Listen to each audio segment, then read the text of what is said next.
Radio.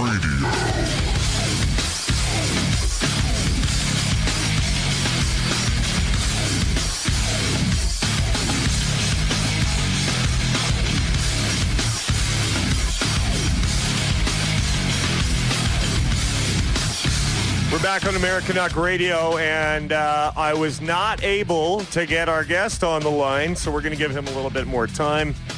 Try back in a bit. And Seamus is a really great guy. I called him this morning, and we haven't talked in quite a while, but we ended up talking for probably an hour and a half.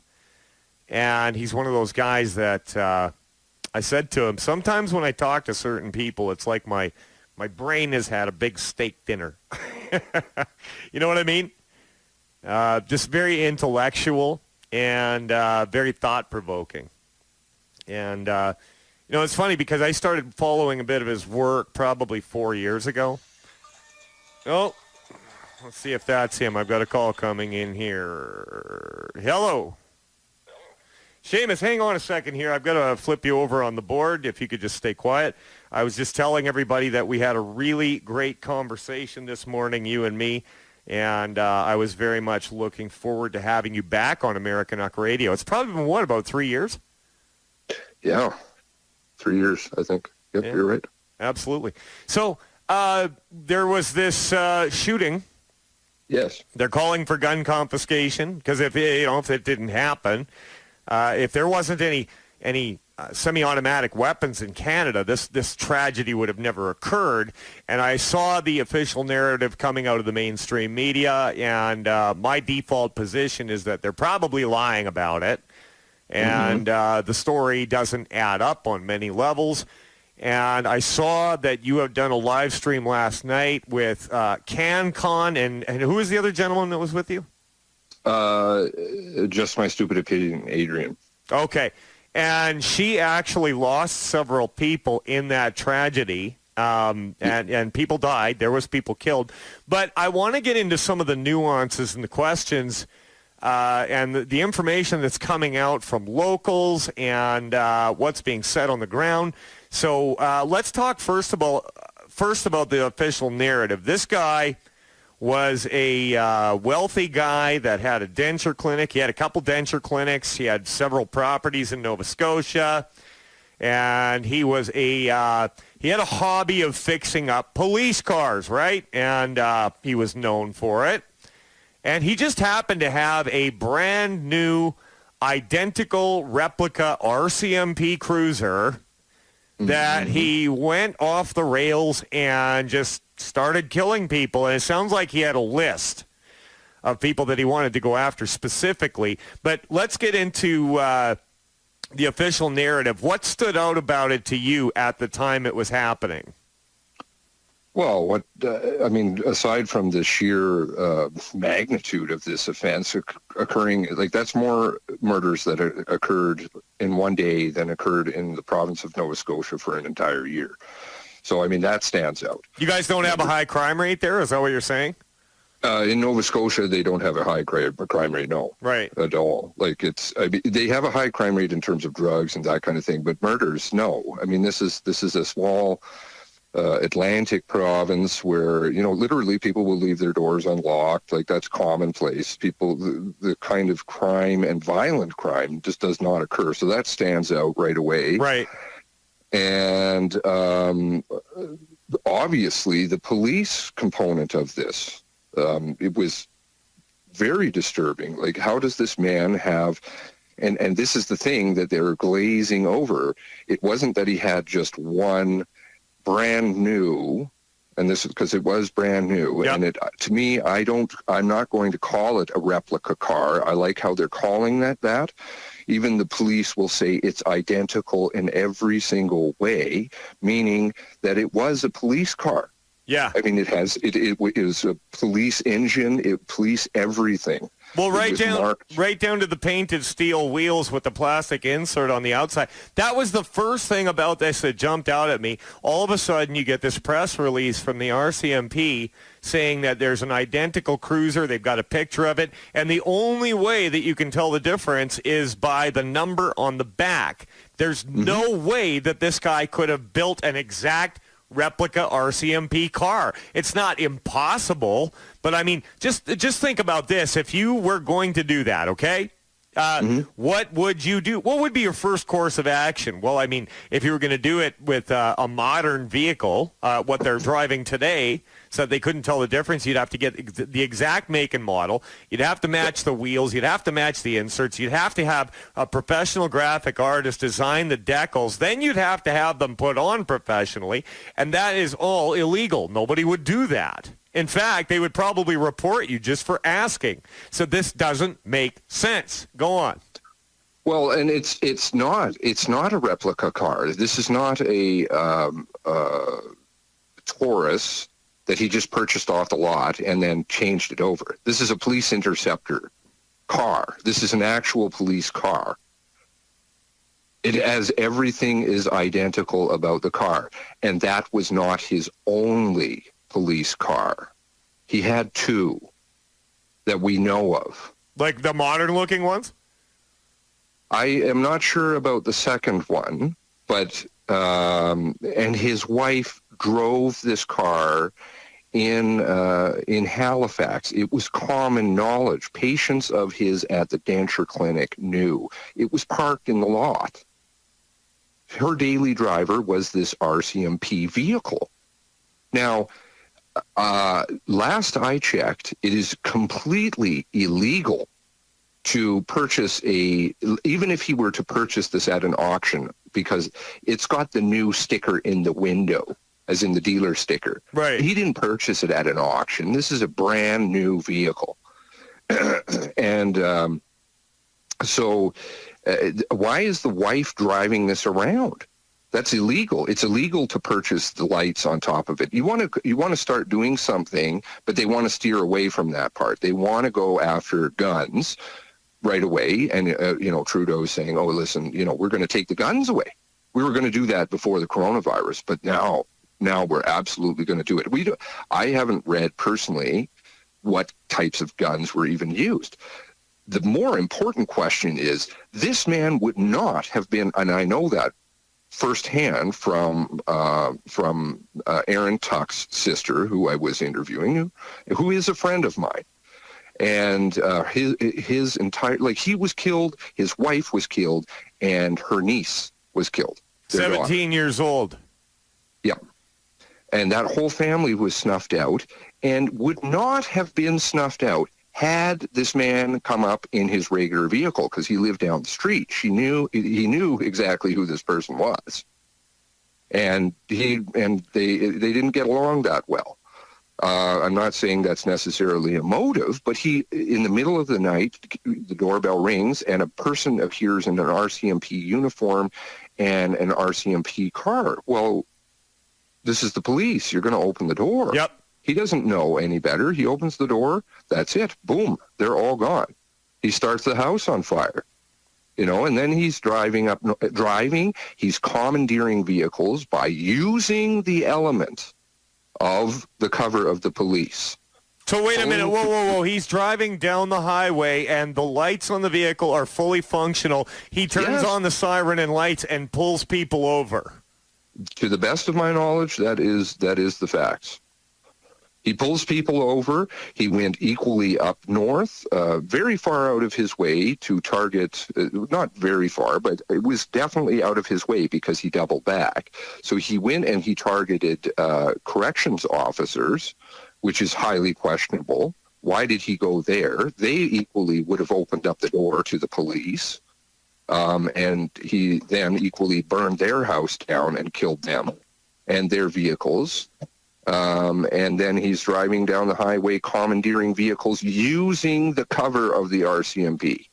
So this crime probably would not have reached this magnitude at all had this element of the RCMP been removed, which is why the Nova Scotia RCMP are very high to push the element of we lost one of our own. It's a big deal.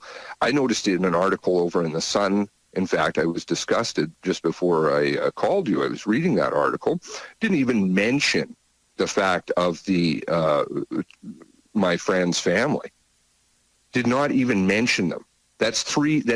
And she is the last surviving. She and her sister are the last surviving relatives in their family. Wow. Their parents are gone, and that just wiped out like a huge chunk of their family. Didn't even mention them. But we got all this stuff about the police officer. Why? Because the police are in the wrong. And they should have dealt with this. They didn't. Not only this, Frank Magazine, in Frank Atlantic Magazine, there was an article in March last month that they wrote about the interaction between Mr. Wortman, the supposed assailant, and the police. And now the papers and stuff, when I'm going back, they always change things. So that right now they're saying they will not use this person's photo or name unless it serves the public good. So we're going to have this person drift out of our consciousness because they don't want people to look at the police. Unless they look at the dead cop. Unless they look at the dead cop. Focus on that. Yeah. And this fellow was not the only individual. There was a person down the road from him who had a police cruiser on his front lawn. How many of these things are running around? Unreal. How many? Yeah, well, and that's the question. That's what I'm talking about. The official narrative does not make sense. So you're talking about this article in Frank Atlantic Magazine, I think you called it. I've never heard of that publication myself. What did it say about an interaction between him and the police? Oh, well, the police came and parked in his parking lot at one of his denture clinics, and he wasn't happy about it and chained them in. But he'd had interaction with the police. It was common knowledge. In Nova Scotia, we're not talking about New York City here. We're talking about, very small towns. People know each other. Everybody knows each other. So everybody knew he had these police cars. He had garbage piles of money, and then he goes completely ballistic, and he's using the cover of the RCMP. And I even noticed one of the sick and disgusting things that's going on here is the quotations that I was using are from I think it's Herald Chronicle Halifax paper, which says an individual named Mr. Blaze spoke of how the wife drove the car around. It was parked in the denture clinic lot, which the police were also equally parking in, according to Frank Magazine. This person's comment on the Facebook page that he had, who was a client of Mr. Wortman's, has been removed about that. Then you go to the fact that same article, not the same article, a different newspaper, Canada's national paper, which is the Globe and Mail, went to the Mr. Blaze's Facebook page. At that point, that comment was still up. All these comments are getting removed. It's very interesting, and I've seen this before. Mr. Blaze's page, and selectively quoted things from that comment, and happened to leave out the fact that his wife drove the car. Unreal. That day when that client was there. And he's like, oh yeah, he drives this all the time. No problem. Not a replica. They want to say replica my ass. If it's a lemon, it walks like a duck, quacks like a duck. It is a duck. Yeah, well, in this case, an RCMP cruiser. This isn't even all of it, okay? I'm getting comments from people saying this is fascinating, this is insane, it could be a deep rabbit hole. Yeah, it is, and you know what? We're never going to get the truth. So this little bit of time right now that we have, I think is really important to look at it because they're going to change the narrative, and a week from now, people are not going to know or remember any of this, Seamus. No, then they're going to remember the cop. Yeah. And, and I was horrified to hear. I mean, obviously, it's horrible when anybody loses their life. Yeah. But the 17 people, frankly, did not sign up for a job where there was the potential of danger and they were getting that kind of pay. It is absolutely horrific that this police officer was killed. But to hear them paint this picture of in the press conferences where they drone on about how they've lost their own, which is normal, the thin blue line.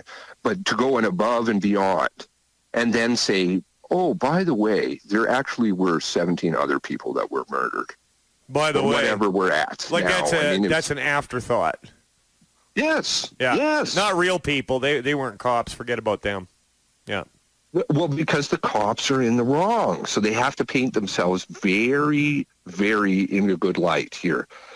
You know, and they didn't even bother to notify my friend formally of the death for over 36 hours. And she was calling them, and they're like, oh, could you describe them? Oh, yes. She describes, of course, and she's getting more and more frantic because it's on the road. She doesn't know. And they wouldn't disclose that. But you know what they did have time to do? They did have time to have a funeral procession of police cars driving their comrade to the coroner's office. But they can't tell the murder, the remaining survivor of that family, one of them, that her brother, her sister-in-law, and her 17-year-old niece are dead. I couldn't believe that she held it together as well as she did on that video last night. And she did end up breaking down, but I'll tell you what, I would not have been able to go live if that was me. So, I mean, she's a very strong individual. I've got to give her that. And you can tell her I said that. But let's talk. She is a fantastic woman. Like, yeah. On a personal level, she's a very good friend of mine. She's extraordinarily strong, and she's sitting there and asking the questions. Right. You know, and she's the one who, should be having time to mourn and stuff. And people need to stop letting this stuff go and saying, well, we're simply not going to know. Ian Hadamansing is on CBC National, our national broadcast network, on the night that it occurred, and saying, oh, you know what? We're never going to find any answers. We're not going to really do any kind of investigation because he's dead. Yeah, I'm not going to use foul language on your program. I but appreciate seriously, that. I get the tendency, though. Yeah, it's disgusting. Let's talk about that video that was that you got for somebody that was on the highway, and get into that. We've got about let's see, we've got about 10 minutes left here, so let's get into that video. Okay, so that was kindly provided to me. I love the fact that people send me stuff, and this was sent to me by somebody that I do stuff with from time to time. Nice, very good guy, Steve LLT or LTT. Anybody wants to check him out on YouTube? He sent me a video of, it was a spliced together video. So the first scene is of what appears to be a police cruiser that has pitted a vehicle into a guardrail on the highway. The car that's been pitted is fully engulfed in flames. There is also their undercover Suburban with what appears to be 4 or possibly 5 SWAT individuals, fully decked out. And the person's giving a narrative as the video is going on. They're just filming it with their phone. And he says a key line in there, which is rather interesting. He says, they just pulled out and shot and killed a real police officer. I heard that. You guys backed it up, and they were incredulous. They were like, did they just kill that cop right in front of us? Mm-hmm. Yeah. And then they pull somebody out of a vehicle. You can't really tell, and you can't see this shooting occur either, and you can't really hear the person's playing music. And so that was one scene. Both of those cars got fully totaled. So I don't know what the other vehicle was. I'm not sure if it was also a police cruiser or not. I think at this point, Mr. Wortman had commandeered another vehicle.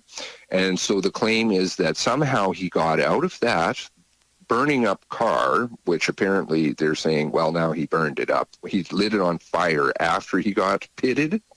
Okay. And then he's in his RCMP uniform, and he goes and commandeers another vehicle, drives to Enfield, a gas station, down the road, where they apparently, quote, get him into custody. Thank you very much for all of your support, according to their tweet. Custody. Yeah. And then he's dead. Yes. And who did they kill if he had ditched the car at that point and gotten away? Like, what? Exactly. What the hell is going on here? Yeah. Did they shoot their own police officer, or did Mr. Wortman shoot that police officer? Or did they kill Mr. Wortman at that scene? And who was it that died then with the Mazda 6 at the gas station, the gray Mazda 6, who's lying on the ground? This thing stinks to high heaven, and these cases keep happening, whether it's in Canada or in America or in Great Britain or in the developed world. We keep having, or in the undeveloped world, doesn't even matter, keep having all of these false flag events happen that spin a narrative and move an agenda that is much bigger and much more powerful, and then they pat you on the head and say they're there. By the way, you don't need to use his name because we want you to have that out of your consciousness.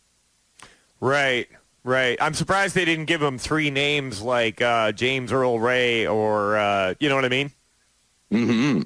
Yep. And anybody that put up videos of him with his he did an interview apparently in 2014 where he gave away a set of dentures to a cancer survivor. And, it was kind of just a feel-good story. And anybody who put that video up got banned. What? Like that video got banned. Are you serious? Yeah. No, I'm serious. So they're scrubbing the history. They're totally scrubbing the history. People, one thing I find always absolutely amazing, I constantly archive things, and I suggest people always do. Archive.org, archive.is. Take screenshots of everything. Don't presume that article is going to be the same in a couple of hours, because always, if you notice, and they've even gotten now so they don't tell you necessarily all the time, but they will say, last edited. They'll say the release date, time, and then they'll say last edited. So I'm looking at articles before I just got on the air here with you, and of course, they're saying new things in articles and removing details, and then they say, so you pick up the paper and it's just, it's the psychological warfare that they're fighting on everybody all the time. Right, and the only thing that matters now is that a teacher and a cop were killed, and a few other people, and they're going to use it like Polytechnique shooting. They're going to use it like your fellow Albertan. You remember Mayerthorpe with James Ronsko ambushing those two Mounties on his property? Absolutely. Yep. Absolutely. And so and the weapon that he used apparently was an AR-15. But the story at the time was that it was full automatic. So, that was already a banned weapon in the first place. And so there was already a law in place. Look, it's illegal to murder people, okay? Well, and he had multiple convictions. So he had no firearms license. He was a criminal with a gun. He was also a pedophile, it was reported. I can't answer as to that, but absolutely. I wouldn't doubt it. That was in the reporting, yeah. So, these people who have guns that are law-abiding citizens don't go and change the structure of the gun, don't have banned weapons, and yet, coronavirus, what the hell is Mr. Trudeau saying? Excuse me, why are you drafting legislation to pull semi-automatic weapons from the market during coronavirus? Excuse me? Exactly. There was no shooting, he said. We were drafting this before this all happened. Right, and then this conveniently comes along, and, we need to think of these poor dead women, and, we're just trying to... If I was just playing a clip before you came on the show, and there were drones given to law enforcement in the U.S. They were donated by a Chinese company. And they were saying that, they were asking people on the street, if is this necessary? And one woman said, well, if it saves just one life, then yeah. And my head just about blew up.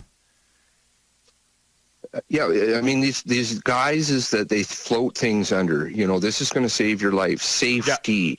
Yeah. The same with all this movement to have the mass vaccinations. Otherwise, we're not going to let you out of your home. We're not going to end this stuff.